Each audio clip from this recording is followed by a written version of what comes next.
কক্সবাজারে রোহিঙ্গা ক্যাম্পে পাহাড় ধসে এবার প্রাণ হারালো 5 শিক্ষার্থী। বুধবার দুপুরে কুতুপালংয়ে একটি লার্নিং সেন্টারে ক্লাস চলার সময় দেয়াল ধসে পড়লে শিক্ষার্থীরা আটকে পড়ে। তাৎক্ষণিকভাবে 5 শিক্ষার্থীর মৃত্যু হয় আর জীবিত উদ্ধার করা হয় 38 জনকে। এদের মধ্যে 8 জনকে হাসপাতালে চিকিৎসা দেওয়া হচ্ছে। এছাড়া ভারী বৃষ্টিতে কক্সবাজার জুড়ে পানিবন্দী হয়ে পড়েছে লাখো মানুষ। রেল লাইন ডুবে যাওয়ায় বন্ধ রয়েছে কক্সবাজার চট্টগ্রাম ট্রেন চলাচল। কামরুল ইসলাম মিন্টুর প্রতিবেদন। কক্সবাজারে মুষলধারে বৃষ্টিতে পাহাড় ধসের শঙ্কা যখন ভর করেছে, ঠিক তখনই কুতুপালং ক্যাম্পের একটি লার্নিং সেন্টারে ক্লাস করছিল অর্ধ শতাধিক রোহিঙ্গা শিশু কিশোর। দুপুরের দিকে হঠাৎ ভারী বৃষ্টির মাঝে ধসে পড়ে ওই লার্নিং সেন্টারের মাটির দেয়াল। তখনই লার্নিং সেন্টারের ভেতরে চাপা পড়ে অধ্যয়নরত সব শিক্ষার্থী। পরে রোহিঙ্গা ক্যাম্পের ভলেন্টিয়ার ও ফায়ার সার্ভিস কর্মীরা উদ্ধার কাজে নেমে তাৎক্ষণিকভাবে কয়েকজনের মৃতদেহ উদ্ধার করেন। তখন অন্তত 20 জন শিক্ষার্থী নিখোঁজ আছে বলে জানান শরণার্থী ত্রাণ প্রত্যাবাসন কমিশনার মিজানুর রহমান। আর শূন্য তুন্য তুজি পরিবার আছে যে তোমার আছে গরম আদি ফান খাই ফান টান খাই রে হঠাৎ বসি তোমার ডুঙ্গুরা আছে কি মামলা সাই দিন দিলে আর মসজিদের ওয়াল দিঘা তুললে এটা বাঙিয়া এনে জরিয়া জাভাইয়ের মেডি পড়ি গিয়ে বৃষ্টি বেশি হওয়ার কারণে এই যে ওয়াল ছিল ওয়ালটা ভেঙে পরে আর সানায় পড়ছিল। একবার একসাথে অনেক ছাত্র এখানে আছে, ওরা মারা গেছে। ফায়ার সার্ভিসের কর্মকর্তারা বলছেন পাহাড় ধসের শঙ্কায় তারা প্রতিনিয়ত সতর্কবার্তা দিয়ে যাচ্ছেন, কিন্তু পাহাড়ে বসবাসকারীরা কেউ কথা শুনছেন না। এখনো দেখেন আমাদের লোক এখনো মাইকিং করছে, তো এখন এই জায়গায়ও আমরা কিন্তু গতকাল এসে মাইকিং করে গিয়েছি, এরা কিন্তু কেউ নিরাপদ আশ্রয়ে যায় নাই। এদিকে বুধবার দিনভর বৃষ্টিতে ডুবেছে কক্সবাজার অন্তত 35টি ইউনিয়ন। এতে ঘরবাড়ি, দোকানপাট ও রাস্তায় পানি উঠে পড়ায় ভোগান্তিতে পড়েছেন স্থানীয়রা। ঘরবাড়িতে পানি ঢুকে গেছে, আমাদের পিতা মাতারা কেউ বের হতে পারছে না। ক্ষতি তো অপূরণীয় ক্ষতি হয় আমাদের, যেহেতু এটা কৃষি প্রধান গ্রাম।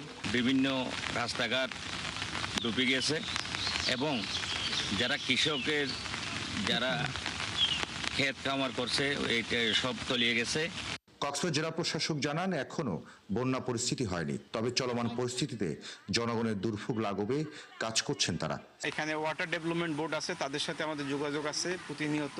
আমাদের আবহাওয়া অধিদপ্তরের সাথে যোগাযোগ আছে, কি পরিমাণ বৃষ্টিপাত হচ্ছে এবং পানির লেভেল কোন পর্যন্ত আছে কোন নদীতে, আমরা প্রতিনিয়ত আপডেট পাচ্ছি। ভারী বৃষ্টিতে কক্সবাজারের রেললাইন ডুবে যাওয়া এবং চট্টগ্রামে কয়েকটি ট্রেন আটকা পড়ায় এই রুটে ট্রেন চলাচল বন্ধ রয়েছে। বুধবার বিকেল 3টা পর্যন্ত কক্সবাজারে 68 মিলিমিটার বৃষ্টিপাত রেকর্ড করা হয়েছে। এই বৃষ্টি আরও কিছুদিন থাকবে বলে জানিয়েছে কক্সবাজারের আবহাওয়া অফিস। কামরুল ইসলাম মিন্টু, 71, কক্সবাজার। চট্টগ্রামে পাহাড় ধসে মারা গেছে 2 শিশু। বুধবার নগরীর চশমাহিল এবং সীতাকুণ্ডের জঙ্গল সলিমপুরে এই দুর্ঘটনা ঘটে। এদিকে টানা বৃষ্টিতে প্রায় অচল হয়ে পড়েছে বন্দরনগরী। জলমগ্ন বিভিন্ন এলাকা ঘুরে দেখেন চট্টগ্রাম উন্নয়ন কর্তৃপক্ষের চেয়ারম্যান ও সেনাবাহিনীর 34 ইঞ্জিনিয়ারিং কনস্ট্রাকশন ব্রিগেডের কর্মকর্তারা। এ সময় আশ্বাস দেন খুব শিগগিরই নগরবাসীর এই সমস্যা দূর হবে। চট্টগ্রাম থেকে প্রণবেশ চক্রবর্তীর প্রতিবেদন। দুপুরে মাসহ পরিবারের অন্যান্য সদস্যরা কাজে বাইরে যাওয়ায় বাসায় একা ছিলেন 12 বছরের কিশোরী সাইমা। টানা বৃষ্টিতে পাহাড় ধসে পড়লে সেমি পাকা বাসার ভিতরে চাপা পড়ে সাইমা। এলাকাবাসী উদ্ধারে ব্যর্থ হয়ে ফায়ার সার্ভিসে খবর দিলে সাইমার মৃতদেহ উদ্ধার করে তারা। বাচ্চাটা বাসায় ঘুমাইয়েছিল, ও ঘুমান্ত অবস্থায়, যার কারণ ও পাহাড় ধসে পড়ে ওর নাকি মৃত্যু হয়েছে। পাহাড়টা ভেঙে ঘরের উপরে পড়ছে আর কি। পড়ার পরে ওখানে উদ্ধার করে লোক আসে, তাদেরকে লাশটা বার করে গাড়িতে উঠে করে নিয়ে গেছে আর কি। বুধবার সকালে সীতাকুণ্ড উপজেলার জঙ্গল সলিমপুরের বাগানবাড়ি এলাকায় পাহাড়ের একটি অংশ ধসে পড়লে নিহত হন মঈনুদ্দিনের 10 মাস বয়সী শিশু আশরাফুল ইসলাম তানভীর। এদিকে বৃষ্টিতে ডুবে যাওয়া নগরীর এলাকাগুলো পরিদর্শন করেন সিটি মেয়র এবং চট্টগ্রাম উন্নয়ন কর্তৃপক্ষের চেয়ারম্যান। এ সময় সঙ্গে ছিলেন জলাবদ্ধতা নিরসন প্রকল্পের সাথে যুক্ত সেনাবাহিনীর 34 ব্রিগেডের কর্মকর্তারা। আমাদের মূল লক্ষ্য এখন জনগণকে যাতে একটা স্বস্তিদায়ক জায়গায় আনা, কারণ আমরা জানেন তারা পানিবন্দী আছে, তারা অত্যন্ত অসহায় অবস্থা আছে, তারা অমানবিক অবস্থায় আছে। কাজে এখন তাদের পাশে দাঁড়ানোটা আমাদের মুখ্য বিষয়। চট্টগ্রামে রেকর্ড পরিমাণ বৃষ্টির কারণেই এই জলাবদ্ধতা। নিচু এলাকার পানি দ্রুত নিষ্কাশনে খালের মুখে থাকা স্লুইস গেটগুলো দ্রুত চালু করা হবে বলে জানান সিডিএ চেয়ারম্যান। এই রেগুলেটরগুলো টেক আপ করবে, ফসল আছে, আমি নিজেও দেখে আসছি, ফসলও আছে, কাজেই সবগুলোকে আজকে দিনের ভিতরে সচল করা হবে। আমরা দেখতে চাই এগুলো যদি সচল হয় তাহলে পানি ঠিক মতো নামে কিনা, কিন্তু আপনাদেরও এখানে কাজ আছে, আপনারা নাগরিকদেরকে আহ্বান জানান। জলাবদ্ধতা নিরসন প্রকল্পের সাথে যুক্ত সেনাবাহিনীর 34 ইঞ্জিনিয়ার কনস্ট্রাকশন ব্রিগেডের কর্মকর্তারা জানান 36টি খালের মধ্যে শুধু একটি খালের কাজ বাকি। এই বৃষ্টি তো প্রতিদিন হবে না, এই বৃষ্টি তো ঘন ঘন হবে না। তো আমাদের যে ডিজাইন মডেলিং যেটা করা আছে এই অনুযায়ী ইনশাল্লাহ আমাদের যে প্ল্যানিং অনুযায়ী জলাবদ্ধতা ইনশাল্লাহ হবে না। চট্টগ্রামে ভারী বৃষ্টিতে নগরীর নিচু এলাকায় জলাবদ্ধতা পাশাপাশি ঝুঁকিপূর্ণ পাহাড়গুলোতে ধসের সংখ্যা বেড়েছে। প্রণবেশ চক্রবর্তী, ৭১, চট্টগ্রাম। চট্টগ্রামের টানা বৃষ্টিতে রেল লাইনের বিভিন্ন জায়গায় পানি উঠেছে। এ অবস্থায় চট্টগ্রাম কক্সবাজার রুটে ট্রেন চলাচল বন্ধ থাকবে বলে জানিয়েছেন রেল প্রতিমন্ত্রী হাবিবুর রশিদ। বৃষ্টিতে চট্টগ্রামের ক্ষতিগ্রস্ত রেল লাইনের কিছু এলাকা ঘুরে দেখার পর সাংবাদিকদের একথা জানান তিনি। প্রতিমন্ত্রী আরও বলেন, রেলের সব যাত্রীদের টাকা ফেরত দেওয়া হবে। রেল লাইন প্রায় 2 থেকে 3 ফুট পর্যন্ত পানিতে ডুবে আছে। পানি না কমায় কক্সবাজারের উদ্দেশ্যে কক্সবাজার এক্সপ্রেস সহ কক্সবাজার রুটের সকল ট্রেন যাত্রা বাতিল করা হয়েছে। মঙ্গলবার রাতে প্রথম পর্যটক এক্সপ্রেসের চট্টগ্রাম থেকে কক্সবাজারের যাত্রা বাতিল করা হয়। বুধবার সকালে ট্রেনটি চট্টগ্রাম থেকে ঢাকার উদ্দেশ্যে ছেড়ে যায়। এর আগে 16 শহর জ্বালানি হাট সেকশনের মধ্যবর্তী রেল লাইনের ক্ষতিগ্রস্ত এলাকাটি ঘুরে দেখেন।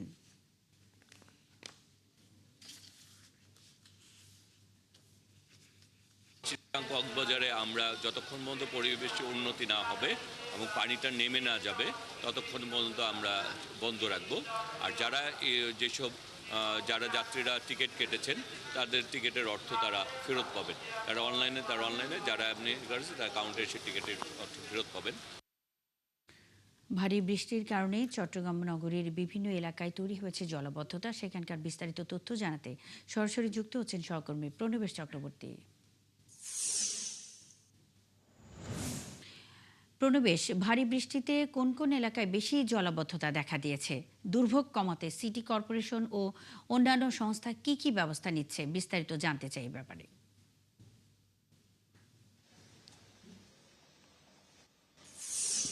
মুন্নি, চট্টগ্রামে যেহেতু 4 দিন থেকে টানা বৃষ্টিপাত হচ্ছে, চট্টগ্রামের নিচু এলাকা যেগুলো রয়েছে, বিশেষ করে কাতালগঞ্জ, সুলুকবহর, এর বাইরে হালিশহর, আগ্রাবাদ, এইসব এলাকায় পানি উঠেছে। তবে রাত থেকে থেমে থেমে বৃষ্টি হচ্ছে। আগে যেরকম টানা বৃষ্টি হয়েছিল সেটির পরিমাণ কিছুটা কমেছে। এই কারণে পানি নামতে শুরু করেছে অনেকগুলো নিচু এলাকায়। তবে চট্টগ্রাম শহরের আশপাশে অর্থাৎ উপজেলা এবং চট্টগ্রামের মাঝামাঝি যে জায়গাগুলো রয়েছে সেগুলো অনেক জায়গা প্লাবিত হয়েছে। বিশেষ করে হাটাজারি এবং সীতাকুণ্ড উপজেলার বেশ কিছু চট্টগ্রাম শহরের সংলগ্ন যে এলাকাগুলো রয়েছে সেই এলাকাগুলো প্লাবিত হয়েছে। তবে চট্টগ্রাম শহরের অভ্যন্তরে যে নিচু এলাকা যেগুলো রয়েছে সেখান থেকে পানি কিছুটা সরতে শুরু করেছে। এর মধ্যে চট্টগ্রাম সিটি কর্পোরেশন এবং জেলা প্রশাসনের পক্ষ থেকে বিভিন্ন জায়গায় আশ্রয়কেন্দ্রগুলো খোলা হয়েছে। যেহেতু চট্টগ্রাম শহরে অনেকগুলো পাহাড়ি এলাকা রয়েছে, এখন সবচেয়ে ঝুঁকির যে জায়গাটা সেটা হচ্ছে এই পাহাড়ি যে জায়গা, সেখানে পাহাড় ধসে মানুষ মারা যাওয়ার সংখ্যা রয়েছে। এই কারণে ঝুঁকিপূর্ণ যেসব আবাসস্থল রয়েছে বা বস্তি এলাকা রয়েছে সেগুলো থেকে মানুষকে সরিয়ে দেওয়ার চেষ্টা করছে প্রশাসন, এবং এর মধ্যে অনেকগুলো আশ্রয়কেন্দ্র তৈরি করা হয়েছে। সেখানে রাতেও অনেককে নিয়ে আসা হয়েছে, তাদেরকে খাবার দেওয়া হচ্ছে সিটি কর্পোরেশন এবং জেলা প্রশাসনের পক্ষ থেকে। তারপর অনেক জায়গায় এখনো পর্যন্ত মানুষ সরছে না, তারা তাদের সহায় সম্বল নিয়ে সেখানে পাহাড়ে অবস্থান করছে।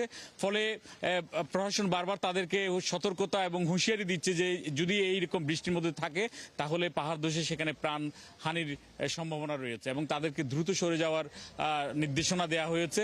তো প্রশাসন চেষ্টা করছে তাদেরকে সরিয়ে দিতে, এবং এখানে অ্যাসিলেন্ট যারা তাদের নেতৃত্বে এখানে কুইক রেসপন্স টিম গঠন করা হয়েছে। চট্টগ্রাম সিটি পক্ষ থেকে প্রায় 100টির মতো কুইক রেসপন্স টিম গঠন করা হয়েছে।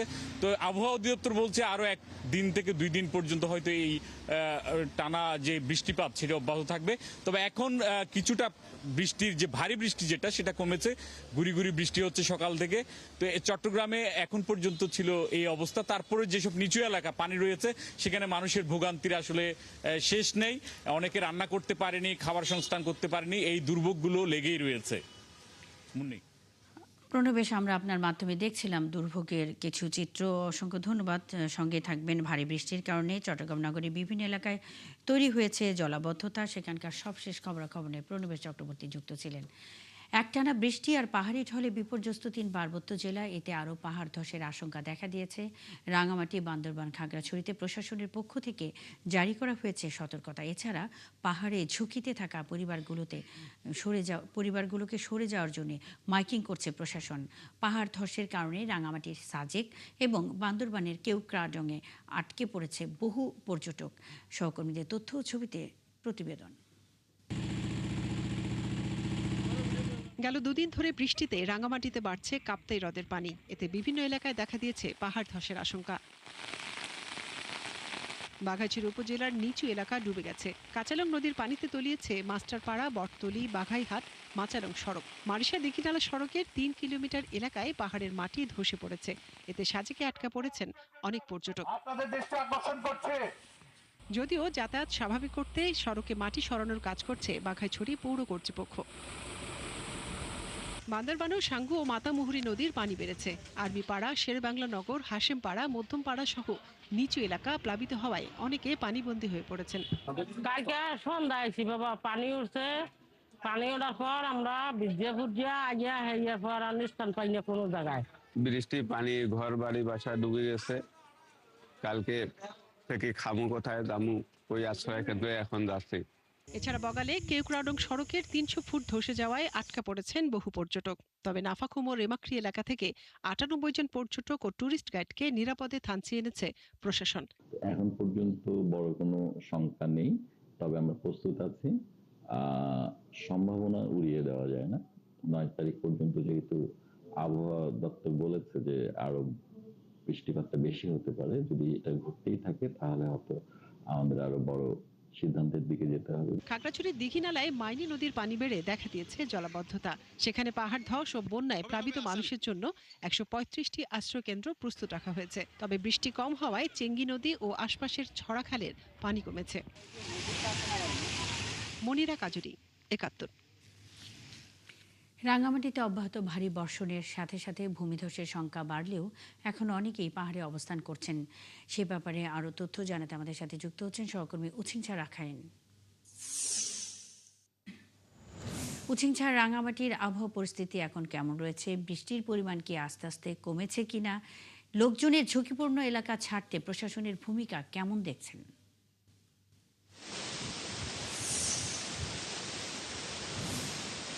হ্যাঁ মুন্নি, আপনি জানেন যে টানা 5 দিন যে ভারী বর্ষণের কারণে কিন্তু বিশেষ করে রাঙামাটিতে যে 28টি ঝুঁকিপূর্ণ প্রশাসন চিহ্নিত করেছে, সেখানে কিন্তু জেলা প্রশাসন থেকে প্রতিদিন, প্রতি রাতে এবং প্রতি মুহূর্তে কিন্তু তদারকি করছে। বিশেষ করে যারা পাদদেশে বাস করছে তাদেরকে সরিয়ে নেওয়ার জন্য আশ্রয় কেন্দ্রে সরিয়ে নেওয়ার জন্য চেষ্টা করছে। তারপরে কিন্তু যে যারা ঝুঁকিপূর্ণতে বসবাস করছে তাদেরা কিন্তু আসলে কিন্তু আশ্রয় কেন্দ্রে যাবে না। মূল রাঙামাটি, আমি যদি আপনাকে বলি, রাঙামাটি জেলার প্রায় 800 অধিক যে 41টি আশ্রয় কেন্দ্র আছে, সেখানে কিন্তু 800 অধিক মানুষ এখানে আশ্রয় গ্রহণ করেছে এবং জেলা প্রশাসন চেষ্টা করছে হচ্ছে যারা আশ্রিত রয়েছে তাদের কিন্তু খাবার এবং জেলা প্রশাসনের খাবার বিতরণ করা হচ্ছে। তবে আরেকটি আপনাকে জানিয়ে রাখতে বলি, আপনি জানেন সাজেক বেলুতে তার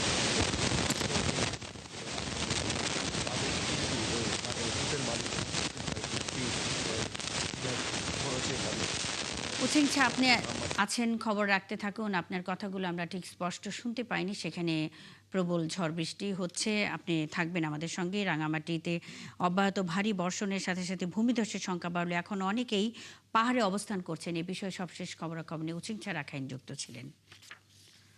টানা 4 দিনের ভারী বর্ষণে বান্দরবানের বিভিন্ন স্থানে পাহাড় ধসের ঘটনা ঘটেছে। মঙ্গলবার গভীর রাতে পৌরসভার কালাঘাটা বড়ুয়াপাড়া এলাকায় পাহাড় ধসে একটি পাকা দালান সহ 7টি বসতঘর ক্ষতিগ্রস্ত হয়।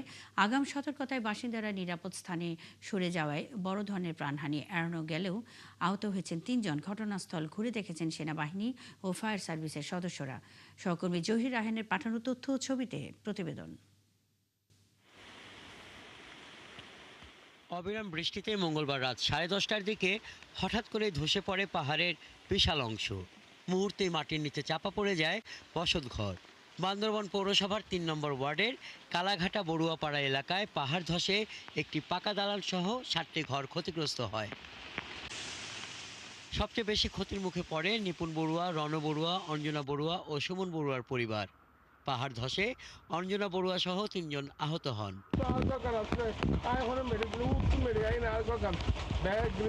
মানবত জীবনযাপন করছি, একটা অসহায়ের মতো জীবনযাপন করছি। আমাদের এখন থাকার কোনো স্থান নেই, প্রতিবেশীর বাসায় থাকছি। এখন জানি না আমরা আসলে কি করবো।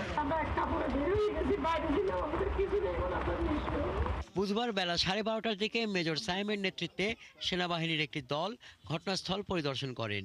পাশাপাশি ফায়ার সার্ভিস সদস্যরা ক্ষতিগ্রস্ত এলাকা ঘুরে দেখে ঝুঁকিপূর্ণ বসতবাড়ির বাসিন্দাদের দ্রুত নিরাপদ আশ্রয়ে চলে যাওয়ার আহ্বান জানান। আশেপাশে অনেক ঘরবাড়ি আছে, এদেরকে সরে যাওয়ার জন্য আমরা মাইকিং করছি, এদেরকে আমরা বলতেছি, কিন্তু আমাদের কথা এরা শুনতেছে না। সেই উপলক্ষে আমি আজকে বান্দরবান জেলা প্রশাসক মহোদয়কে, জেলা ম্যাজিস্ট্রেট মহোদয়কে আমি ফোন করছি। উনি ব্যবস্থা নিয়ে বলছে আমাদেরকে এখানে অবস্থান করতে বলতেছে। টানা 4 দিনের ভারী বর্ষণে জেলার 7টি উপজেলা জুড়েই পাহাড় ধসের ঘটনা ঘটছে, যদিও এখন পর্যন্ত কোথাও প্রাণহানির খবর পাওয়া যায়নি। হাসান আহমেদ, 71। টানা ভারী বৃষ্টি ও মৌসুমী নিম্নচাপে দেশের অধিকাংশ জেলায় জলাবদ্ধতার সৃষ্টি হয়েছে। বিশেষ করে উপকূলীয় অঞ্চলের জেলাগুলোতে মানুষের দুর্ভোগ সবচেয়ে বেশি। সেখানকার সড়ক তলিয়ে যাওয়ায় যানবাহন ও মানুষের স্বাভাবিক চলাচল ব্যাহত হচ্ছে। সহকর্মীদের তথ্য ও ছবিতে প্রতিবেদন। টানা বৃষ্টিতে উত্তাল পটুয়াখালীর কলাপাড়ার কুয়াকাটা সৈকত। কলাপাড়ার 2 মৎস্য বন্দরে নোঙর করে আছে শত শত মাছ ধরা ট্রলার। বুধবার সন্ধ্যায় গঙ্গামতী সৈকত থেকে অজ্ঞাত এক ব্যক্তির মরদেহ উদ্ধার করেছে কুয়াকাটা নৌ পুলিশ। উত্তাল বঙ্গোপসাগরে 13 জন জেলেকে নিয়ে ডুবে গেছে বরগুনার তালতলির ফকিরহাট এলাকার মাছ ধরার ট্রলার এফবি মহিমা। বুধবার শেষ রাতে তালতলি উপকূল থেকে প্রায় 60 কিলোমিটার দক্ষিণে গভীর সাগরে এ দুর্ঘটনা হয়। এ ঘটনায় 11 জন জেলেকে জীবিত উদ্ধার করা হলেও এখনও নিখোঁজ রয়েছেন 2 জেলে। মৌসুমী বায়ুর প্রভাবে উপকূলীয় জেলা ঝালকাঠিতে টানা 4 দিন ধরে থেমে থেমে বৃষ্টি অব্যাহত রয়েছে। টানা বৃষ্টির সাথে জোয়ারে সুগন্ধা, বিষখালী সহ অন্যান্য নদ নদীর পানি বেড়েছে। টানা 4 দিন ধরে দ্বীপ জেলা ভোলায় মুষলধারে বৃষ্টি এবং মেঘনা নদীর পানি বিপদ সীমার উপর দিয়ে প্রবাহিত হওয়ায় মনপুরার অধিকাংশ এলাকা জলাবদ্ধ।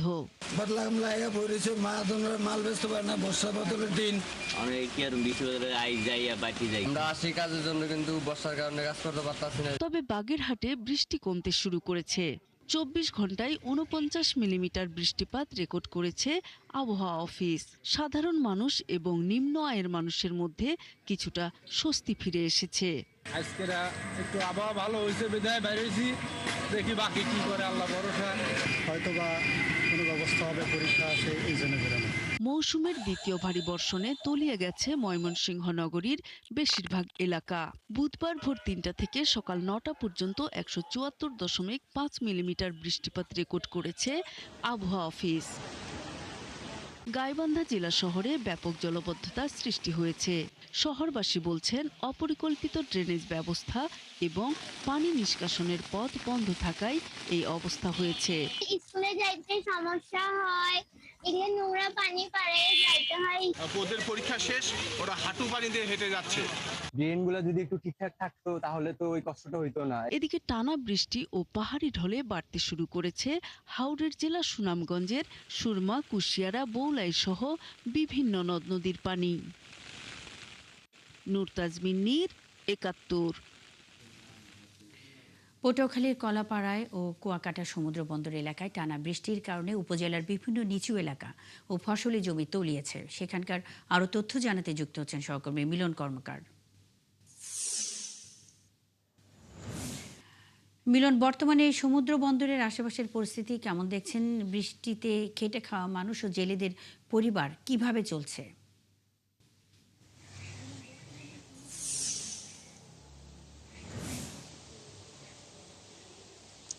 ধন্যবাদ মুন্নি। আপনাকে জানিয়ে রাখি যে গতকাল বিকেলে কুয়াকাটা সংলগ্ন চর বিজয়ে 6 জেলে নিয়ে কিন্তু আরেকটি মাছ ধরা ট্রলার ডুবির ঘটনা ঘটেছে। এই ডুবির ঘটনায় 1 জেলে উদ্ধার হয়েছে, কিন্তু এখন পর্যন্ত কিন্তু 5 জেলে নিখোঁজ রয়েছে। এরা সবাই কুয়াকাটার আশেপাশে এলাকার। এর বাইরে কিন্তু আরও 2টি ট্রলার ডুবির ঘটনা ঘটেছে, সেখানে আরও 2 জেলে নিখোঁজ রয়েছে।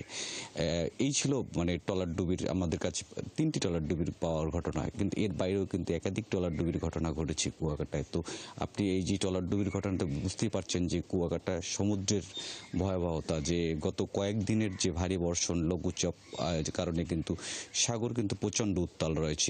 এর কারণে কিন্তু গোটা উপকূলীয় এলাকায় মাছ শিকার বন্ধ রয়েছে। যারা ঝুঁকি নিয়ে যাচ্ছে তারাই কিন্তু দুর্ঘটনার কবলে পড়েছে, যার শিকার হচ্ছে এখনও কিন্তু 8 জেলে নিখোঁজ রয়েছে। আর আরেকটি বিষয় আপনাকে জানিয়ে রাখি যে এই যে জেলেদের উদ্ধারে কিন্তু এখন পর্যন্ত উপজেলা প্রশাসন, নৌ পুলিশ কিংবা কোস্টগার্ডের পক্ষ থেকে কুয়াকাটা এলাকায় কিন্তু এখন পর্যন্ত উদ্ধার কাজ শুরু হয়নি। আপনাকে জানিয়ে রাখি যে কুয়াকাটা নৌ পুলিশের কিন্তু নিজস্ব কোনো নৌযান নেই। এই কারণে কিন্তু গভীর সমুদ্রে যে এই যে দুর্যোগকালীন সময় তারা জেলেদের উদ্ধারে যে অভিযান চালাবে, সেই ধরনের কারণে তাদের নৌযান না থাকায় কিন্তু আসলে অন্য জেলেদের ট্রলারের উপর নির্ভর করতে হচ্ছে। এই কারণে কিন্তু জেলেদের জীবন, যারা ট্রলার ডুবির ঘটনা ঘটে, যারা সমুদ্রে পতিত হয়, তাদের জীবন কিন্তু ঝুঁকিতে ভিতরে থাকে। আপনি দেখেছেন যে গতকাল যে 12 জেলে উদ্ধার হয়েছে, তাদের কিন্তু অন্য ট্রলারের জেলেরা উদ্ধার করেছে। যে ভিডিওগুলো সামাজিক যোগাযোগ মাধ্যমে ধরা হয়েছে, সেখানে কিন্তু প্রশাসনের কোনো লোকজন ছিল না। এর বাইরে আপনাকে জানিয়ে রেখেছি গত 5 দিন ধরে যে টানা বৃষ্টি রয়েছে, কলাপাড়ায় কিন্তু গতকাল সন্ধ্যা 6টা পর্যন্ত 86 মিলিমিটার বৃষ্টিপাত রেকর্ড হয়েছে। এর বাইরে সারা রাত কিন্তু বৃষ্টি হয়েছে, এখনো বৃষ্টি হচ্ছে। তো বৃষ্টিতে কিন্তু কলাপাড়ার যে মূল যে সমস্যা তৈরি হয়েছে, কলাপাড়ার যে হাজিপুরের যে খ্রিস্টান পাড়া সংলগ্ন যে সুলিজ গেট কিন্তু ভেঙে ধসে পড়েছে, সেখানকার যোগাযোগ বন্ধ রয়েছে। পাশাপাশি জালালপুর বেরিবাদের একাংশ রিভার সাইড ধসে পড়েছে, সেখানকারও কিন্তু যে পুরা বাড়তি ঝুঁকির ভিতরে রয়েছে। এই যে দুটি ভয়াবহতার কারণে কিন্তু উপজেলা পানি উন্নয়ন বোর্ড কিন্তু উপজেলা প্রশাসন এই ব্যাপারে এখন পর্যন্ত কার্যকরী কোনো পদক্ষেপ গ্রহণ করেনি। এছাড়া যে কলাপাড়ার যে টানা বর্ষণের কারণে কলাপাড়ার বিভিন্ন এলাকায় যে খালবিলগুলো দখল রয়েছে, এখানে কিন্তু স্থায়ী জলাবদ্ধতা সৃষ্টি হওয়ার সম্ভাবনা দেখা দিয়েছে। এখানকার কৃষকরা যে বিষয়টি বলেছেন যে যদি দখলকৃত খালগুলো যদি উন্মুক্ত করা না হয়, তাহলে কিন্তু এই সামনে আরও যদি 2-1 দিন বৃষ্টি হয়, তাহলে কিন্তু গোটা উপজেলা কিন্তু পানির নিচে চলে যাবে। এই কারণে তারা কিন্তু এই যে দখলকৃত খালগুলো উদ্ধারে তারা দাবি জানিয়েছেন। এছাড়া আবহাওয়া অফিস থেকে আমাদের যে বিষয়টি জানানো হয়েছে যে আগামী আরও 2 দিন যে উপকূলীয় এলাকায় বৃষ্টির সম্ভাবনা রয়েছে, সেক্ষেত্রে এভাবে ভারী বৃষ্টি হবে। তবে এখন পর্যন্ত যে আবার সার্বিক অবস্থা থেকে ঝড়ের কিন্তু লক্ষণ নেই, সব ভারী বৃষ্টির সম্ভাবনা রয়েছে। মুন্নি। মিলন কর্মকার, আপনি আছেন, খবর রাখতে থাকুন। পটুয়াখালীর কলাপাড়া ও কুয়াকাটা সমুদ্র বন্দর এলাকায় টানা বৃষ্টির কারণে উপজেলার বিভিন্ন নিচু এলাকা ও ফসলের জমি তলিয়ে গেছে। এ বিষয়ে খবরাখবর নিয়ে মিলন কর্মকার যুক্ত ছিলেন। চাঁদপুরের 3 নদীর মোহনায় প্রবল ঘূর্ণিঝড়ে পড়ে 5000 বস্তা ধান ও চাল বোঝাই একটি কার্গো জাহাজ ডুবে গেছে। বুধবার পুরানবাজার ঘাট সংলগ্ন 3 নদীর মোহনায় এই দুর্ঘটনা ঘটে। প্রত্যক্ষদর্শীরা জানায়, পাবনা থেকে 3500 বস্তা চাল ও 1500 বস্তা ধান নিয়ে পার্বো নামের একটি কার্গো চাঁদপুরে আসছিল। এ সময় মোহনায় প্রবল ঘূর্ণিঝড়ের কবলে পড়ে নিয়ন্ত্রণ হারিয়ে কার্গোটি উল্টে যায়। পরে শ্রমিকরা সাঁতরে তীরে ওঠেন এবং ডুবে যাওয়া কার্গোটি ডাকাতিয়া নদীর তীরে ভিড়িয়ে রাখা হয়। বিআইডব্লিউটিএ কর্মকর্তারা জানিয়েছেন, দুর্ঘটনার কারণ ও সার্বিক পরিস্থিতি জানতে নৌ নিরাপত্তা বিভাগের কর্মকর্তারা কাজ করছে। একাত্তরে চলছে দেশযোগ। টানা বৃষ্টিতে জলাবদ্ধতা তৈরি হয়েছে ব্রাহ্মণবাড়িয়া পৌরসভার বেশিরভাগ সড়কে। এতে দুর্ভোগে পড়েছেন বাসিন্দারা।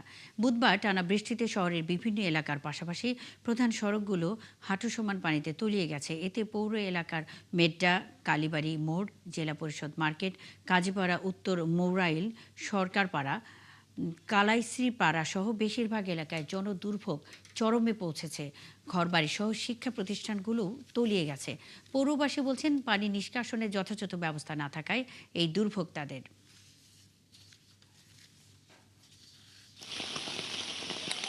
পৌরসভার ভিতরে পানিটা একটা বেশি, পৌরসভার ভিতরে পানি কি কমে, আমরা একটু বৃষ্টি হইলে সাধারণ ব্লক এলাকা শীতের ভিতরে ডিম না বেড়াইছি, গরমের ভিতরে ডিম করতে ডিমের জন্য আরো বড় দাম লেগে থাকে। তারপরে এই ডিমের কারণে পানি আটকে দিচ্ছে, পানি তো আরো করেছে, পানির লাগে আমরা সমস্যা না। ড্রেনেজ ব্যবস্থা আছে সবগুলি ব্লক হয়ে আছে, এই ড্রেন দিয়ে পানি যাচ্ছে না। উজান থেকে নেমে আসা পাহাড়ি ঢল ও ভারী বর্ষণে জামালপুরের বকশীগঞ্জ উপজেলার দশানী নদীতে ভয়াবহ ভাঙন দেখা দিয়েছে। উপজেলার মেরুরচর ও সাধুরপাড়া ইউনিয়নের অন্তত ৮টি গ্রামে গত এক সপ্তাহ ধরে ৩ কিলোমিটার এলাকা ভাঙনের কবলে পড়েছে। নদীতে বিলীন হয়ে যাচ্ছে বসতভিটা, ফসলি জমি, বাজার ও গুরুত্বপূর্ণ স্থাপনা। সাধুরপাড়া ইউনিয়নের আইরমারি খানপাড়া গ্রামে গত 2 দিনেই বিলীন হয়েছে 5টি বসতবাড়ি। হুমকির মুখে পড়েছে বকশীগঞ্জ দেওয়ানগঞ্জ সড়ক, বিদ্যুৎ লাইন, মাদ্রাসা, 2 শতাধিক বসতবাড়ি ও ফসলি জমি। স্থানীয়রা বলছেন, ভাঙন ঠেকাতে সরকারি বিভিন্ন দপ্তরে গিয়েও কোনো কাজ হয়নি। শেষ সম্বলটুকু বাঁচাতে নিজেরাই কাজ করছেন। দ্রুত ব্যবস্থা না নিলে নদী পাড়ের সবগুলো গ্রাম বিলীন হয়ে যাবে। আমরা এই বিষয়টা নিয়ে বকশীগঞ্জ ইউনো অফিস, পানি উন্নয়ন বোর্ড জামালপুর অনেক জায়গায় অনেক বলেছি, কিন্তু আমাদের এই নদীতে কোনো কাজ হয়নি। এখন 5টা বাড়ি চলে গেছে, আজকে সকালেও আমরা একটা ঘর টান দিয়েছি, এখন আর আমাদের একটি ঘর আছে। এই জায়গা জলাপোলা পানি গার্মেন্টসে চাকরি করি, সবাই বাড়ি ঘরটা আমরা তুলছিলাম, এত 3-4টা ঘর গেছে। সাধুরপাড়ার মানুষের যে জব্বারগঞ্জ বাজার হয়ে দেওয়ানগঞ্জের যে যোগাযোগ রাস্তাটা, এই রাস্তাটাও নদীর বুকে বিলীন হয়ে যাবে। পাশে যে একটি দাখিল মহিলা মাদ্রাসা আছে, এই মাদ্রাসাটাও হুমকির মুখে আছে। বরিশালে বাড়ছে হামে আক্রান্তের সংখ্যা। এই অবস্থায় সব রোগীরাই ছুটছেন সদরের জেনারেল হাসপাতালে। এতে আইসোলেটেড কক্ষের শয্যা সংখ্যার বিপরীতে রোগী ভর্তি হয়েছে কয়েক গুণ। শিশুদের পাশাপাশি বয়স্ক রোগীর সংখ্যাও কম নয়, যে কারণে অনেক বয়স্ক রোগীদের চিকিৎসা নিতে হচ্ছে জেনারেল হাসপাতালের মেঝেতে। বিধান সরকারের তথ্য ছবিতে প্রতিবেদন। বরিশাল জেনারেল হাসপাতালে হাম আইসোলেটেড কক্ষের সংখ্যা মাত্র 5টি, যেখানে বেশি অগ্রাধিকার শিশুদের। তবে বেড খালি থাকলে বয়স্ক রোগী ভর্তি করা হয়। বর্তমানে শিশু রোগী ভর্তি রয়েছে 6 থেকে 7 গুণ। এখানে ভর্তি হয়েছে আজকে 7 দিন, আর আমার 2 বছরই হাম হয়েছে। বাবুর হাম হয়েছে আপনার কালকে থেকে দেখছি, কালকে নিয়ে আইসা ভর্তি হয়েছে আমরা এই জায়গায়। চোখের মধ্যেও হাম আছে, চোখ দিয়ে তাকানো যায় না। এদিকে হামে আক্রান্ত শিশুরা হাসপাতালে ভালোভাবে চিকিৎসা পেলেও শহরের বাইরে থেকে আসা বয়স্ক রোগীদের জায়গা হয় বারান্দা থেকে সিঁড়িঘর পর্যন্ত। না, সিট তো আমরা আসার পরে এইখানে পাইছি থাকতেছি। বমি আসে, বাথরুম হয়, জ্বর। সেবিকারা জানান, গেল মাসে বয়স্ক রোগীর সংখ্যা বেশি থাকলেও গত 15 দিনে কিছুটা কমেছে। এখানে রেফারাল পেশেন্টগুলো বেশি আসে, যেমন পটুয়াখালী, ভোলা, তারপরে হলো বরগুনা, পাথরঘাটা। এটা সব প্রায় সাপ্লাই আছে, অ্যান্টিবায়োটিক ঠিক সবগুলোই সাপ্লাইছে, কিছু কিছু 2-1টা ওষুধ যেটা একটু বাহির থেকে কিনতে হয়। এই শয্যা সংকটের বিষয়ে আবাসিক মেডিকেল কর্মকর্তা জানান, রোগটি ছোঁয়াচে হলেও তাদের কিছুই করার নেই। নতুন ভবনের কাজ শেষ হলে শয্যা সংকট সমাধান হবে। আপাতত স্থান সংকট আছে, আমাদের এই বারান্দাগুলোতে জন্য কিছু পেশেন্টকে রাখতে হচ্ছে। এছাড়া আমি মনে করি যে আমাদের এখানে সেবা সর্বতভাবে আমরা দেওয়ার চেষ্টা করতেছি। মধ্য এপ্রিল থেকে মধ্য জুন টানা 2 মাস প্রতিদিন এই হাসপাতালে গড়ে 60 জন হামে আক্রান্ত রোগী ভর্তি হচ্ছেন। শাকিলা শম্পা, 71। দর্শক, বরিশালের হাম পরিস্থিতি জানাতে আমাদের সাথে যুক্ত হচ্ছেন সহকর্মী বিধান সরকার। বিধান, হাসপাতালে রোগীরা পর্যাপ্ত চিকিৎসা পাচ্ছে কিনা জানতে চাই। হাম নিয়ন্ত্রণে বরিশালের স্বাস্থ্য বিভাগের পক্ষ থেকে কি কি ব্যবস্থা নেওয়া হয়েছে?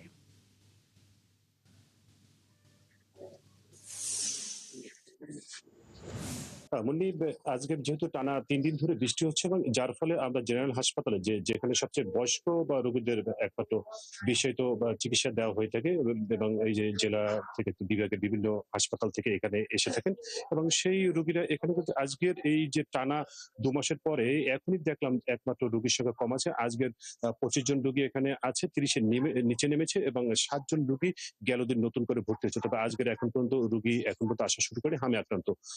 তবে এখানে যারা রয়েছেন তাদের সাথে আমরা কথা বলেছি, তাদের গল্প শুনেছি, দেখেছি যে তারা কিন্তু কারো প্রথমে শিশুদের তাদের হামে আক্রান্ত হয়েছে এবং তারপরে কিন্তু বয়স্কদেরও আক্রান্ত হয়েছে সেই শিশুদের কাছ থেকে, এই অবস্থা আমরা দেখেছি।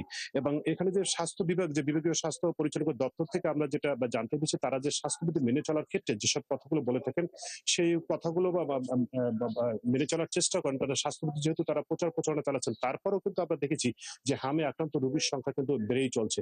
তবে এখন আপনাকে বলতে পারি যেহেতু টানা 3 দিন ধরে বৃষ্টি হচ্ছে, যার ফলে কিছুটা রোগীর সংখ্যা কমে আসছে এবং এখন এখানে 25 জন রোগী এখানে ভর্তি আছে। তবে এখানে যে বেড সংখ্যা রয়েছে, সে বেডের তুলনায় কিন্তু রোগীর সংখ্যা কিন্তু 6 থেকে 7 গুণ, কখনো 8 গুণ হয়ে থাকে এবং এই হাসপাতালে আমরা 60 জন পর্যন্ত রোগীকে এখানে ভর্তি হতে দেখেছি। এবং আমরা দেখতে পাচ্ছেন যে একটা মেঝেতে রোগীরা এখন পর্যন্ত অবস্থান করছে, যেহেতু বেডের সংখ্যা এখানে রয়েছে আইসোলেটেড কক্ষে মাত্র 5টি এবং সেখানে 2 জন শিশুর পাশাপাশি বয়স্করাও এখানে চিকিৎসা নিয়ে থাকেন, যার ফলে এই যে এখানে মেঝেতেই চিকিৎসা নিচ্ছে। তবে এখানে তারা যে যারা চিকিৎসা নিচ্ছেন তাদের কথা হলো তারা এখান থেকে যে চিকিৎসা পরিষেবা পাচ্ছে সেক্ষেত্রে তাদের কোনো আপত্তি নেই, কিন্তু তাদের সবচেয়ে বেড এবং এখানে যে অন্যান্য যে আপনার বাথরুম এগুলো ব্যবহার করার ক্ষেত্রে তাদের কিন্তু বেশ যথেষ্ট বেগ পেতে হয়। তবে এখান থেকে কিছুটা ওষুধ বাইরে থেকে কিনতে হলেও বেশিরভাগ ওষুধ এখান থেকে সরবরাহ হয়।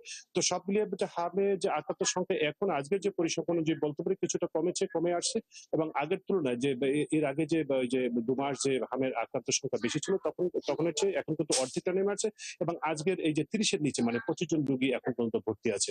মুন্নি, বিধান সঙ্গেই থাকবেন, খবর রাখতে থাকুন। বরিশালের হাম পরিস্থিতি সবশেষ খবর নিয়ে বিধান আমাদের সঙ্গে যুক্ত ছিলেন।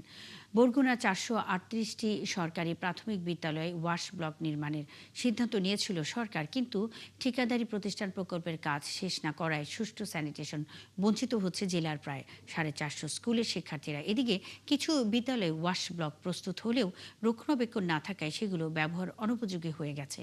সাগর আকনের তথ্য ও ছবিতে প্রতিবেদন। 2018 সালে বরগুনার 438টি সরকারি প্রাথমিক বিদ্যালয়ে ওয়াশ ব্লক নির্মাণের প্রকল্প নেয় সরকার। শেষ হওয়ার কথা ছিল 2023 সালে, কিন্তু ঠিকাদার দফায় দফায় সময় বাড়িয়েও কাজ শেষ করেনি। সরকার ওয়াশ ব্লক দিছে, প্রায় 6 মাস যাবত অরক্ষিত অবস্থায় কাজ করে না, কন্ট্রাক্টর ফালাই রাখছে। আমাদের এই জায়গায় টয়লেটের অবস্থা খুবই খারাপ, কমর তারপর নোংরা হয়ে থাকে, কেউ যেতে পারে না। দরজার সিটকিনি অনেক উপরে, ওয়াশরুমে অর্ধেক কাজ করেছে আর অর্ধেক কাজ এখনো। আমাদের কোনো দপ্তরি কাম প্রহরী নেই, সব পরিষ্কার পরিচ্ছন্ন শিক্ষকদের করতে হয়। স্যানিটেশনের ব্যবস্থা না থাকায় ভোগান্তি ও অস্বস্তিতে পড়ছেন শিক্ষক ও শিক্ষার্থীরা। বেসিং আছে ওইগুলো অনেক উঁচু, আমরা যেহেতু ছোট তার জন্য ওইটা একটু নিচু হলে আমাদের জন্য অনেক ভালো হইতো। একদিকে যেমন ওয়াশ ব্লক বাবদ কোনো বরাদ্দ পাইনি, তেমন স্কুলে পরিচ্ছন্নতা কর্মী না থাকার কারণেও অনেক কিছু সম্ভব হয়ে ওঠে না। শিক্ষার্থীদের অনিরাপদ স্যানিটেশনের বিষয়টি স্বীকার করে জেলা প্রাথমিক শিক্ষা কর্মকর্তা জানান, একাধিকবার জনস্বাস্থ্য প্রকৌশল অধিদপ্তরকে এ ব্যাপারে বলা হয়েছে। একটা প্যাকেজ নেয় 500টা 1 কোটি টাকার কাজ, এখন সে যদি 10টা প্যাকেজ নেয় 10 কোটি টাকার কাজ উদ্ধার করতে হবে, ওই লেবারের সিস্টেম করে দেওয়া। এখানে কদিন করে 2 দিন, এরপরে একটু বললে ওই স্কুলে যায়, আবার এটা বন্ধ, আবার এটা এইভাবে। তবে এই বিষয়ে জানতে চাইলে সহকারী প্রকৌশলী রেজাউল কবির ক্যামেরায় কথা বলতে রাজি হননি। তবে তিনি জানান, 2 বিভাগের সমন্বয়হীনতার কারণে প্রকল্পটি বাস্তবায়নে দেরি হচ্ছে। স্যানিটেশনের অংশটা পুরো করবে বিল্ডিং, 2 গ্রুপে সমন্বয় করে কাজ করতে হয়। তো দেখা গেছে ওরা বিল্ডিং না করলে আমরা কাজ শুরু করতে পারি না, ওয়ার্কার রয়েছে আমাদের আগে। দেখা গেছে যে তারা বিল্ডিং শুরু করে না, আমরা করবো কোন জায়গায় করবো, কী মাপে করবো, কোন জায়গায় কীভাবে করবো, পারতেছি না। সবশেষ গত বছরের জুনে সময় বাড়িয়ে কাজ শেষ করার সময় নির্ধারণ করা হয় 2026 সালের জুন পর্যন্ত, কিন্তু এখন ঠিকাদারকেই খুঁজে পাচ্ছে না কর্তৃপক্ষ। পিন্টু হাজং, 71। বগুড়ার কন্দাল ফসল গবেষণা উপকেন্দ্রে শত শত মন সরকারি বীজ আলু খোলা আকাশের নিচে পড়ে থেকে নষ্ট হচ্ছে। এ ঘটনায় প্রতিষ্ঠানের প্রধান বৈজ্ঞানিক কর্মকর্তার বিরুদ্ধে সরকারি সম্পদ অপচয় ও অনিয়মের অভিযোগ উঠেছে, যদিও তিনি এই অভিযোগ স্বীকার করেননি। ঘটনা তদন্তে জেলা প্রশাসকের কাছে লিখিত অভিযোগ দিয়েছেন প্রতিষ্ঠানটির 43 জন কর্মকর্তা কর্মচারী। SM আবু সাইদের প্রতিবেদন। যে বীজ আলু রোপণ করার কথা ছিল কৃষকের, সেই বীজই এখন আবর্জনা। বগুড়ার কন্দাল ফসল গবেষণা উপকেন্দ্রের চরম অব্যবস্থাপনায় খোলা আকাশের নিচে পচে নষ্ট হয়েছে লাখ লাখ টাকার সরকারি বীজ আলু। অনুসন্ধানে জানা যায় গত ডিসেম্বরে 13 বিঘা জমিতে বীজ আলুর আবাদ করা হয়। মার্চে উৎপাদন হয় 1044 মন। সরকারি নথিতে 205 মন আলু সংরক্ষণ ও বিক্রির হিসাব থাকলেও বাকি 839 মন আলুর কোনো হিসাব পাওয়া যায়নি। আলুর যে ক্ষতি এর পেছনে যারা জড়িত, যাদের অবহেলার কারণে যারা জড়িত, তাদেরকে দৃষ্টান্তমূলক শাস্তি দেওয়া হোক। আমাদের যে ভর্তুকির মাধ্যমে যে কৃষকের মাঝে যে বীজটা প্রদান করেছিল সরকার, যেটা অব্যাহত থাকে। কর্মকর্তা কর্মচারীদের অভিযোগ, প্রধান বৈজ্ঞানিক কর্মকর্তা ডক্টর তৌহিদুর রহমান আলুগুলো বিক্রির জন্য মজুত করেছিলেন। পরে গরমে সেগুলো পচে গেলে দ্রুত সরিয়ে ফেলা হয়। ভালো আলু গোডাউনে আসলো, এর বীজ তো হয় কিবা কি আমাদের মাঝখানে দেওয়া হয়, কিন্তু সেটা সঠিকভাবে এলে করেনি। প্রায় 400 মন আলু ওনারা সেপারেট করে রেখেছিল, যেটা সরকারি ঘরে জমা দেয়নি, ওনারা নিজেরা আত্মসাৎ করার জন্য। আলুটা ধরে রাখছিল, এটা কোনো একটা কাজে বা অন্য কোথাও ট্রান্সফার করার জন্য, কিছু করার জন্য বা আত্মসাৎ করার জন্য, এই ধরনের কিছু করার জন্য তারা এই আলুটাকে ধরে রাখছিল। অভিযোগ অস্বীকার করলেও ক্যামেরার সামনে আলুর একটি অংশ নষ্ট হওয়ার কথা স্বীকার করেন প্রধান বৈজ্ঞানিক কর্মকর্তা। রবি মৌসুমটা পিছিয়ে চলে গেছে, তারপর হলো যে হারভেস্টিং টাইমে আপনার হলো যে বৃষ্টি হয়েছে, তারপর আমাদের লো ল্যান্ড এরিয়া আমাদের ভিতরে একদিনে বৃষ্টিতে ডুবে যায়। সেই আলু হলো যে পানিতে ছিল, প্রায় একদিন হলো পানির নিচে স্টে করছিল। আর এদিকে লেবার স্কারসিটি, আবার সেগুলো আবার হলো যে আমরা গ্রেডিং করা, সেটাও আমরা ঠিকমতো করতে পারিনি। এই ঘটনায় 43 কর্মকর্তা কর্মচারী জেলা প্রশাসকের কাছে লিখিত অভিযোগ দিয়েছেন। অভিযোগের ভিত্তিতে অতিরিক্ত জেলা প্রশাসক মেজবাউল করিমকে প্রধান করে 3 সদস্যের তদন্ত কমিটি গঠন করা হয়েছে। দেশের প্রতি দায়বদ্ধ থেকে কাজ করবে, এটা আমরা সবাই চাই, এবং এটা আমাদের জেলা প্রশাসন থেকে শুরু করে সকল দপ্তরেই আমরা চাই যে এভাবে সকলে কাজ করুক, এবং সেটা কাজ করতে যেয়ে যদি কোনো জায়গায় এরকমও মনে হয় যে এখানে কোনো ধরনের সমস্যা আছে, তা সেটা নজরে আসার সাথে সাথে আমরা চেষ্টা করি তাদেরকে নিয়ে এইগুলো সংশোধন করে এই অ্যাকাউন্টেবিলিটি নিশ্চিত করে কাজ করার জন্য। সরকারি বীজ আলু কিভাবে নষ্ট হলো আর এর পেছনে কোনো অনিয়ম বা দুর্নীতি রয়েছে কিনা সেটি তদন্তে উঠে আসার অপেক্ষায় ভুক্তভোগীরা। আল ইমরান, ৭১। দীর্ঘ 1 বছর পর কুড়িগ্রাম সীমান্ত দিয়ে পুশিন হওয়া শিশুসহ 4 নাগরিককে চাঁপাইনবাবগঞ্জ সীমান্ত দিয়ে ফেরত নিয়েছে বিএসএফ। বুধবার বিকেলে সোনা মসজিদ স্থলবন্দর ইমিগ্রেশন দিয়ে 4 জনকে ভারতের সীমান্ত রক্ষা বাহিনী বিএসএফের কাছে হস্তান্তর করা হয়। এ সময় রাজশাহী ভারতীয় সহকারী হাই কমিশনার কার্যালয়ের ঊর্ধ্বতন কর্মকর্তা, সোনা মসজিদ স্থলবন্দর ইমিগ্রেশন ও বিজিবির কর্মকর্তারা উপস্থিত ছিলেন। নিজ দেশে ফিরে যেতে পেরে তারা উচ্ছ্বাস প্রকাশ করেন। পুশিনের শিকার এই 4 জনের মধ্যে রয়েছে 1 জন করে শিশু, কিশোর, নারী ও যুবক। গত বছরের জুনে কুড়িগ্রাম সীমান্ত দিয়ে এই 4 জন সহ মোট 6 জনকে পুশিন করে বিএসএফ। পরে আদালতের নির্দেশে গত বছরের 5 ডিসেম্বর সোনালী বেগম ও তার ছেলেকে ফেরত নেয় ভারতীয় কর্তৃপক্ষ। 4 জন বীরভূম জেলার বাসিন্দা।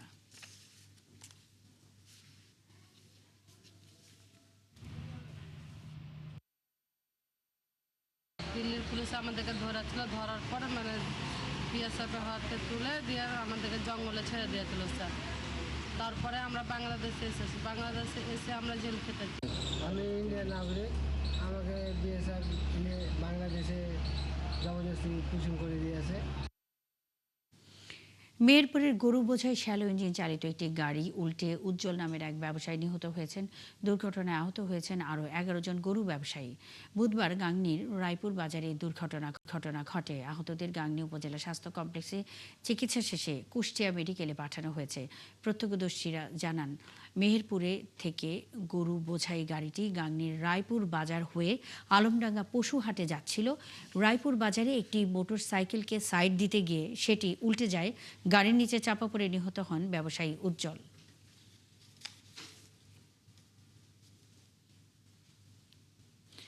দক্ষিণ আফ্রিকায় দুর্বৃত্তদের গুলিতে এক প্রবাসী বাংলাদেশি ব্যবসায়ী নিহত হয়েছেন। এই ঘটনায় তার 5 বছর বয়সী মেয়েও আহত হয়েছে। নিহত প্রবাসীর নোয়াখালীর গ্রামের বাড়িতে শোকের মাতম চলছে। মঙ্গলবার সন্ধ্যা 6:30টার দিকে দক্ষিণ আফ্রিকার পোর্ট এলিজাবেথ শহরে এই ঘটনা ঘটে। নিহত ইয়াসিন নোয়াখালী সদর উপজেলার কাদির হানিফ ইউনিয়নের 7 নম্বর ওয়ার্ডের কাঞ্চরপুর গ্রামের সুজায়েত উল্লার ছেলে। নিহতের ভাই নাসির জানান, ইয়াসিন 16 বছর ধরে দক্ষিণ আফ্রিকায় বসবাস করছিলেন। সেখানে তার ব্যবসা প্রতিষ্ঠান ও নিজস্ব বাড়ি রয়েছে। 1 বছর আগে তিনি পরিবারকেও সেখানে নিয়ে যান। মঙ্গলবার ব্যবসা প্রতিষ্ঠান বন্ধ করে বাসায় ফেরার সময় বাড়ির গেটের সামনে সন্ত্রাসীরা তাকে গুলি করে। এতে ঘটনাস্থলে তার মৃত্যু হয়। এ ঘটনায় আহত হয়েছে তার 5 বছর বয়সী মেয়ে ফারহানা।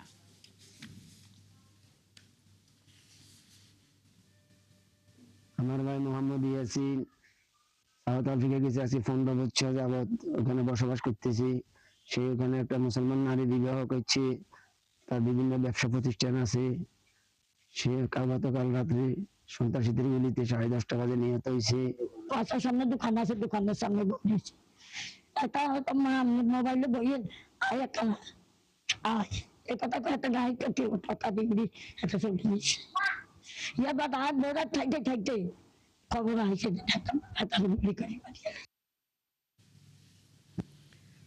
লক্ষ্মীপুরে একটি পোষা পাখির মৃত্যুকে কেন্দ্র করে ছোট ভাইয়ের ছুরির আঘাতে বড় ভাইয়ের মৃত্যু হয়েছে। পুলিশ জানে সদর উপজেলার দিলশাদপুর গ্রামের জাফর আহমেদের ছোট ছেলে 10 বছরের বাবু একটি টিয়া পাখি পুষত। সেই পাখিটি বুধবার সকালে মারা যায়। এতে সে সারাদিন কান্নাকাটি করলে বিকেলে বড় ভাই 14 বছরের আলামিন তার কান্না থামাতে যায়। এ সময় তাদের কথা কাটাকাটির এক পর্যায়ে বাবু ছুরি এনে আলামিনের বুকে আঘাত করে। তাকে হাসপাতালে নিলে চিকিৎসাধীন অবস্থায় তার মৃত্যু হয়। এদিকে ইউপি চেয়ারম্যান জানান, পুলিশের তদন্ত চলছে, প্রয়োজনীয় আইনগত ব্যবস্থা নেওয়া হবে।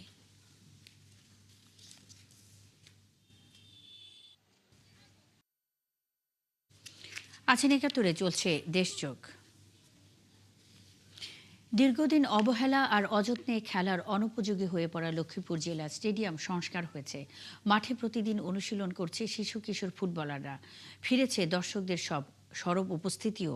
খেলোয়াড়, অভিভাবক ও ক্রীড়াপ্রেমীদের প্রত্যাশা শুধু মাঠ সংস্কার নয়, নিয়মিত জেলা লীগ, বয়সভিত্তিক টুর্নামেন্ট ও প্রশিক্ষণ কার্যক্রম চালু থাকবে। সহকর্মী আতর মনিরের তথ্য ছবিতে প্রতিবেদন। লক্ষ্মীপুর জেলা স্টেডিয়াম শহর থেকে প্রায় 5 কিলোমিটার দূরে লাহারকান্দি ও বাঞ্চানগর এলাকায় অবস্থিত। 2012 সাল থেকে স্টেডিয়ামে বন্ধ ক্রীড়া কার্যক্রম। গত বছর নতুন করে সংস্কার কার্যক্রম শুরু হয় স্টেডিয়ামে। মাঝে কোনো রকম করে 2018 সালে বাংলাদেশ ফুটবল ফেডারেশনের আয়োজনে জেএফএ অনূর্ধ্ব 14 মহিলা জাতীয় ফুটবল চ্যাম্পিয়নশিপের লক্ষ্মীপুর জোনের খেলা হয়। 14 বছর পর আবারও প্রাণ ফিরে পেয়েছে স্টেডিয়াম। সংস্কারের পর প্রতিদিনই মাঠে অনুশীলন করছে শতাধিক ক্ষুদে ফুটবলার। স্থানীয়দের প্রত্যাশা, মাঠের উন্নয়নের ধারাবাহিকতা ধরে রেখে নিয়মিত লীগ, টুর্নামেন্ট ও প্রশিক্ষণ কার্যক্রম চালু থাকবে এই স্টেডিয়ামে। আমরা এই মাঠে প্র্যাকটিস করতে আসি, সবার সাথে কথা বলে আমার থেকে একটা আনন্দ লাগে। আমরা এই লক্ষ্মীপুর জেলা স্টেডিয়াম থেকে 5 জন বিকেএসপি দেখেছিলাম, 4 জন খুলনা বিকেএসপি। আমরা ফুটবল খেলা দেখি মাঠে, ওদের চমৎকার খেলে এবং ওদের ভিতরে আমরা আগামী দিনের ইনশাআল্লাহ ভবিষ্যৎ খুঁজে পাই। সংস্কার করা স্টেডিয়াম সুন্দরভাবে সংরক্ষিত থাকবার পাশাপাশি এতে নিয়মিত খেলা থাকবে, এমনটাই আশা করেন পানি সম্পদ মন্ত্রী। খেলাধুলায় যদি নিজেদেরকে আমরা নিয়োজিত রাখি, আমার মনে হয় এই সমাজ ব্যবস্থা যেটা আমরা চেয়েছিলাম অনেক উন্নত হওয়ার মতো সুযোগ রয়েছে। এবং সেই ক্ষেত্রে যত রকমের সহযোগিতা লাগবে আমরা আমাদের জেলা প্রশাসন থেকে হোক, আমাদের সরকারের পক্ষ থেকেও যা যা লাগবে খেলাধুলার জন্য প্রত্যেকটা জিনিসে আমরা পাশে থাকবো এবং পাশে আছি। জেলার ক্রীড়াঙ্গনের প্রাণ চাঞ্চল্য ধরে রাখতে মাঠের রক্ষণাবেক্ষণের পাশাপাশি নিয়মিত জেলা লীগ, বয়সভিত্তিক টুর্নামেন্ট ও প্রশিক্ষণ কার্যক্রম চালিয়ে যাওয়ার দাবি জানিয়েছেন স্থানীয় ক্রীড়াবিদ ও ফুটবল প্রেমীরা। হাসান আহমেদ, একাত্তর। বরিশালে আগামী 13 জুলাই প্রধানমন্ত্রী তারেক রহমানের সফরকে ঘিরে প্রস্তুতি সভা করেছেন বিএনপির নেতাকর্মীরা। বুধবার সন্ধ্যায় নগরীর অশ্বিনী কুমার হল চত্বরে দলীয় কার্যালয়ে মহানগর বিএনপির আহ্বায়ক মনিরুজ্জামান খান ফারুকের সভাপতিত্বে এই সভা অনুষ্ঠিত হয়। সভায় বিএনপির বিভাগীয় সহ সাংগঠনিক সম্পাদক আকন কুদ্দুসুর রহমান জানান, প্রধানমন্ত্রী বরিশালের গৌরনীতিতে সেনাবাহিনী গ্রীষ্মকালীন মহড়া পরিদর্শন করবেন। পাশাপাশি তিনি বৃক্ষরোপণ কর্মসূচিতে যোগ দেবেন। আবহাওয়া ভালো থাকলে খাল খনন কর্মসূচিও উপস্থিত থাকবেন প্রধানমন্ত্রী। এদিকে দলীয় প্রধানের এই সফরকে ঘিরে নেতাকর্মীদের নানা নির্দেশনাও দেওয়া হয়েছে। মাননীয় প্রধানমন্ত্রীর আগমন উপলক্ষে আমরা কিভাবে তাকে বরণ করব, কিভাবে তাকে স্বাগতম জানাবো, আমরা কিভাবে তার নিরাপত্তায় যাতে বিঘ্ন না হয়, নিরাপত্তা সঠিক থাকে সেই চেষ্টা করব, আমরা ডিসিপ্লিন রক্ষা করব, এই সব কিছু নিয়েই আজকের আলোচনা হয়েছে। নারায়ণগঞ্জের ২৫০০ অভিযান চালিয়ে ২৭০টি অবৈধ আবাসিক গ্যাস সংযোগ বিচ্ছিন্ন করেছে তিতাস কর্তৃপক্ষ। বুধবার বিকেল পর্যন্ত ২৫০০-এর মনোহরদী, কাঠালিয়াপাড়া ও দুপতারা এলাকায় নির্বাহী ম্যাজিস্ট্রেট শাহরিয়ার পারভেজের নেতৃত্বে এই অভিযান চালানো হয়। প্রকৌশলী রায়হান কবির জানান, দীর্ঘদিন ধরে একটি অসাধু চক্র ২৫০০-এর বিভিন্ন এলাকায় অবৈধভাবে গ্যাস সংযোগ দিয়ে ব্যবহার করে আসছিল। গোপন খবরে অভিযান চালিয়ে ২৭০টি আবাসিক সংযোগ বিচ্ছিন্ন করা হয়। এ সময় জব্দ করা হয় বিপুল পরিমাণ পাইপ, রাইজার ও রেগুলেটর।